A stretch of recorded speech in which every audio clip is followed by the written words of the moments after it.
अगर आप मेडिटेशन में बैठ नहीं पा रहे हो, अफ़र्मेशन आपके लिए काम नहीं कर रही है, जनरल राइटिंग में समझ में नहीं आता क्या लिखूं क्या नहीं लिखूं, किससे मैं हील हो सकती हूँ, हील हो सकता हूँ, तो नाम जप आपकी कैसे हेल्प कर सकता है। और नाम जप के पीछे की साइंस क्या है कि हम एक स्पिरिचुअल सिग्निफिकेंस तो समझते हैं कि हम ईश्वर का नाम ले रहे हैं, ईश्वरीय तत्व का नाम ले रहे हैं, तो हम अपने अंदर की कहीं ना कहीं हमारी चेतना को, हमारी कॉन्शियसनेस को एक तरीके का प्रकाश से रूबरू हम करवा रहे हैं। लेकिन फिर भी लॉजिकल माइंड तो पूछता है ना कि ये करने से हो क्या जाएगा, क्योंकि ज़रूरी तो नहीं है कि आपका हर भगवान में या उस नाम में आपका विश्वास हो। जैसे कि आजकल श्री राधा नाम जप का काफ़ी प्रचार प्रसार हो रहा है, तो लोग काउंटर्स खरीद रहे हैं, राधा नाम जप कर रहे हैं, बहुत सारी वीडियोस भी बन रही हैं कि कैसे लोगों ने नाम जप को अपने जीवन का हिस्सा बनाया है और एक आत्मिक शांति पाई है। लेकिन फिर भी लॉजिकल माइंड जाता है पूछने के लिए कि ये क्या हो रहा है और क्या ये सच में बेनिफिशियल है, क्या इससे सच में बदलाव आते हैं। जैसे बोला जाता है ना कि भगवान तो भाव के भूखे होते हैं। भाव का मतलब इमोशन, इमोशन का मतलब होता है कहीं ना कहीं ट्रस्ट। टिल द टाइम आपका उस नाम में कोई ट्रस्ट नहीं है, अगर मान लीजिए आप श्री राधा राधे राधे, अगर आपको कोई बोले कि भाई आप ये नाम जप करो सब ठीक हो जाएगा, लेकिन जब तक सामने वाले इंसान का श्री राधा रानी में कोई विश्वास नहीं है, यानी उन्होंने उनके जीवन के बारे में कुछ पढ़ा नहीं, कुछ जाना नहीं, कुछ समझा नहीं श्री राधा जी के बारे में, तो हो सकता है उस इंसान को उस नाम पर भरोसा ही ना हो, तो बार बार राधा राधा राधा राधा कहने के बाद भी कुछ महसूस ना हो। इसका मतलब क्या है? इसका मतलब ये है कि जैसे भगवान भाव के भूखे हैं, तो जब तक आपको उस ईश्वर के प्रति भाव नहीं आ रहा, विश्वास का, प्रेम का, समर्पण का, कि प्रभु अब आप संभालो, या जो जिस भगवान का आप नाम ले रहे हो उस भगवान के नाम के साथ कुछ गुण जुड़े हुए होते हैं, जैसे श्री राधा रानी है तो उनके साथ सबसे बड़ा गुण है प्रेम का, कि उन्होंने अनकंडीशनल प्यार किया श्री कृष्ण भगवान जी को, और उन्होंने चुना भी तो किसको चुना? स्वयं श्री कृष्ण को चुना। तो उनकी जो कॉन्शियसनेस है कि उन्होंने अपने लिए कितने अच्छे इंसान को चुना, मतलब ईश्वर को चुना कहीं ना कहीं, तो वो हमको कहीं ना कहीं ये सिखा रही होती हैं कि कैसे हम अपने लिए बेहतरीन से बेहतरीन चीज़ों का चुनाव कर सकते हैं, वस्तुओं का चुनाव कर सकते हैं, लोगों की कंपनी का चुनाव कर सकते हैं। यानी एक प्रेम का भाव हमारे अंदर आता है। लेकिन ज़रूरी नहीं कि हर इंसान श्री राधा रानी जी के साथ ही रिलेट कर पाए। मान लो किसी के परिवार में ना कोई कुल देवी, ना इष्ट देवता, ना कोई इस प्रकार का भरोसा रहा। मान लीजिए किसी को अपने जीवन में साहस चाहिए और किसी ने अपने जीवन में हनुमान चालीसा या रामायण देखी है, हनुमान जी के किस्से सुने हैं, और उसका जीवन का एक ऐसा स्टेज है जहाँ पर उनको चाहिए बिल्कुल साहस, अदम्य साहस। जैसे श्री हनुमान जी पूरा पहाड़ी उठा लाए थे संजीवनी बूटी के लिए, यानी कोई काम करना है तो करना है, अब उसके लिए करेज लेकर आनी है। तो अगर आप अपने जीवन के किसी ऐसी स्टेज पर हो जहाँ पर आप रिलेट कर पाते हो, आप मेंटली शिफ्ट कर पाते हो, मान लीजिए आप नाम जप आपके लिए ऐसा है जैसे कि एक आइलैंड, एक द्वीप, एक आश्रय, यानी एक स्थान है।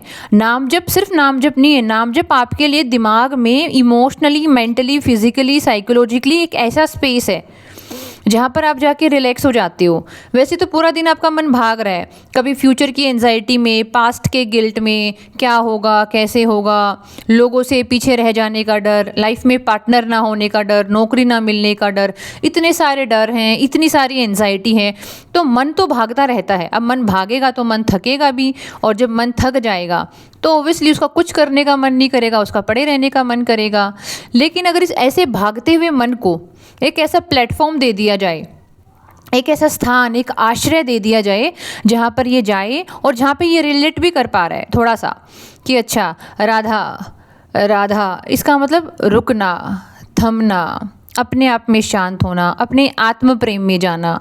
या मान लीजिए कोई श्री हनुमान जी को याद करना चाहता है, तो चाहे वो श्री हनुमान जी का नाम ले कि हनुमान, या कोई मंत्र ले हनुमान जी का, या श्री कृष्ण भगवान का, या माता रानी का, फॉर एग्जाम्पल माँ काली हैं, तो जिनको अब मैं पर्सनली लाइफ में काफ़ी मैं बोलूँगी उनकी तरफ मेरा रुझान हुआ है।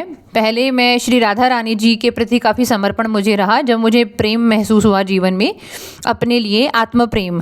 लेकिन अब मैं अपनी लाइफ में ट्रांसफॉर्मेशन चाहती हूँ, यानी मैं अपनी हाईएस्ट सेल्फ तक जाना चाहती हूँ, अपने हाईएस्ट वर्जन को अचीव करना चाहती हूँ। तो माँ काली को ऐसे कंसिडर किया जाता है दैट वो देवी है ट्रांसफॉर्मेशन की, वो स्पिरिचुअल डिस्ट्रक्शन करती हैं, यानी आपके ओल्ड सेल्फ को कहीं ना कहीं झड़ने का मौका मिलता है, टूटने का, बिखरने का मौका मिलता है, और आपका न्यू सेल्फ वहाँ से जन्म लेता है। तो जैसे कि मैं अभी फ़िलहाल अपने जीवन में माँ काली को बहुत मैं बोलूँगी याद करती हूँ, या कहीं ना कहीं उनको अपने मन में एक स्थान देकर रखा है कि ट्रांसफॉर्मेशन अगर होता है तो पुराना जीवन का कुछ टूटता है और नए का कुछ निर्माण होता है। डिस्ट्रक्शन और कंस्ट्रक्शन दोनों साथ साथ पैरेलल चलते हैं, यानी आपका उस प्रभु के प्रति भरोसा सबसे बड़ी बात है। तो जब आप इनका नाम ले रहे हो तो आपके दिमाग में क्या हो रहा है, एक स्टेबिलिटी आ रही है। आप ना उस ईश्वर से जुड़ी हुई वैल्यूज़ को अपने जीवन का हिस्सा बना रहे हो। बार बार आप बार बार अपने सबकॉन्शियस माइंड को क्या प्रोग्राम कर रहे हो। मान लीजिए मैं बोलूँ श्री हनुमान, श्री हनुमान, श्री हनुमान, तो मैं जब हनुमान जी को याद कर रही हूँ तो एक ऐसी मेंटल स्टेट में शिफ्ट कर जा रही हूँ। पहले मेरी मेंटल स्टेट क्या थी, एंजाइटी, डिप्रेशन, नेगेटिविटी, क्यों मैं बार बार ऐसी चीज़ों के बारे में सोच रही हूँ। अब मैंने अपने आप को टिका कर एक जगह पे बैठा लिया है, मैंने माला ले ली है अपने हाथ में। फॉर एग्जांपल ये रही मेरी माला, तो ये मैंने अगर माला ले ली है और मैं माला लेके श्री हनुमान, श्री हनुमान, श्री हनुमान, जो भी मुझे मंत्रा लगता है मुझे अपने लिए करना चाहिए, अगर मैं वो करती हूँ तो बेसिकली मैं साइकोलॉजिकली, मेंटली, इमोशनली शिफ्ट कर रही हूँ अपने आप को एक डिफरेंट इमोशनल स्टेट में। स्विच हो गया है मेरा इमोशनल स्टेट। अब मैं हनुमान जी को तो याद कर रही हूँ, तो हनुमान जी से जुड़ी हुई चीज़ें कि अदम्य साहस है, श्री राम जी के प्रति समर्पण है। राम जी हमारे गोल हो सकते हैं, जैसे हनुमान जी के लिए गोल क्या था, मुझे श्री राम की सेवा करनी है। हमारा गोल ये हो सकता है कि भाई हमको मेंटल स्टेबिलिटी चाहिए, हमको अपने गोल के प्रति समर्पित होना है, हमको जीवन के प्रति समर्पित होना है, वो हमारा कोई भी पर्पज़ हो सकता है। तो मान लीजिए अगर मैं वो कर रही हूँ तो मुझे क्या हो रहा है, बेसिकली मुझे पैरेलली हनुमान जी की जो वैल्यूज़ हैं, जो क्वालिटीज़ हैं, जो मैं बोलूँगी उनके जीवन की धारा है, वो मुझे अपने अंदर महसूस हो रही है जब मैं बार बार अपने आप को सबकॉन्शियसली प्रोग्राम कर रही हूँ। ऐसे ही स्वयं श्री राधा रानी जी का कर रही हूँ तो मुझे वो एक अनकंडीशनल प्रेम अपने अस्तित्व के प्रति, दूसरे इंसान के प्रति, कि ठीक है सामने वाले के संस्कार अलग है, जीवन जीने का तरीका अलग है, लेकिन मैं अपने आप को स्वीकार करती हूँ और सामने वाले को भी स्वीकृति देती हूँ कि वो जैसा है वो खुश रहे। अगर मैं माँ काली को याद कर रही हूँ तो मुझे समझ में आ रहा है कि भाई जब डिस्ट्रक्शन होता है तो पेन भी होता है, और रिकंस्ट्रक्शन होता है तो उसमें एफर्ट लगते हैं। अगर आपका न्यू सेल्फ डेवलप होता है तो कहीं ना कहीं जब आप अपनी देवी देवताओं को याद कर रहे हैं तो उनसे जुड़े हुए गुण, उनसे जुड़ी हुई एनर्जी आपकी अपनी एनर्जी बन जाती है जब उसे आप रिपीटेडली चैंट करते हो, रिपीटेडली बोलते हो। तो इसीलिए कोशिश करें कि जब भी आप नाम जप करें तो एक पर्टिकुलर टाइम पर और एक पर्टिकुलर जगह बनाकर करें।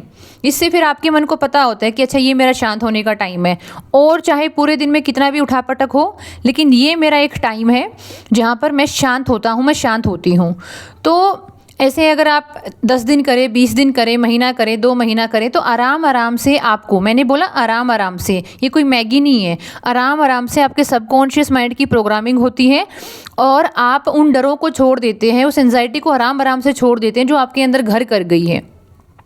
और जब आप शुरू में नाम जप करना शुरू करते हो 3-4 दिन बहुत एक्साइटमेंट रहता है, फिर आराम आराम से पुराने पेन, पुरानी नेगेटिविटी, एंजाइटी, बर्डन थोड़ा सा सरफेस लेवल पर उठकर आने लगता है। आपको लगता है कि मैं तो नाम जप कर रहा हूँ लेकिन फिर भी मैं शांत क्यों नहीं रह पा रही, मुझे तो और ज़्यादा कियोस फील हो रहा है। कुछ नहीं, बस वो सफाई हो रही है आपकी, वो अंदर से सारे इमोशन एक बार सरफेस पर आएंगे और फिर आराम आराम से डिसिपेट हो जाएंगे, आराम आराम से वो डिसअपियर हो जाएंगे।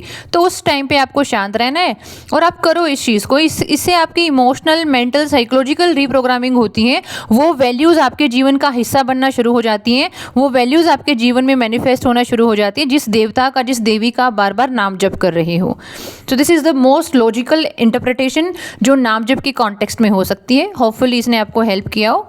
जय श्री राधे। इट्स मीन मेरा आपके लिए अनकंडीशनल प्यार।